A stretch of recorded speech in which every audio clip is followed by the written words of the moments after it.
تخيل تدخل البيت متروك وهذا البيت بيه مخزن وانت تروح تفتحه حتى تشوف شنو بيه ويصير بيك هذا الموقف. خليك تتابع. Hey, look at this. What wouldn't... Okay. What... Okay. That must have been from a play. Okay, now I gotta really check. Is this real? This is the most disturbing thing I've seen in my freaking life. Jeez!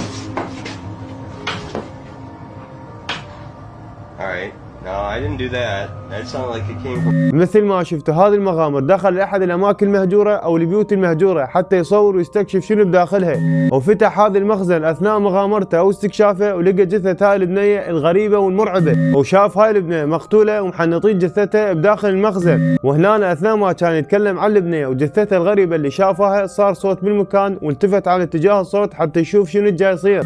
صراحة جثة البنية غريبة ومرعبة وتحس كأنما واحد مقلع عيونه أو مطلعهن وحافرهن من مكانها. وهسه وصلنا لنهاية الفيديو، اكتبوا لي بالتعليقات اذا صار بك هذا الموقف شنو راح تسوي او شنو ردة فعلك.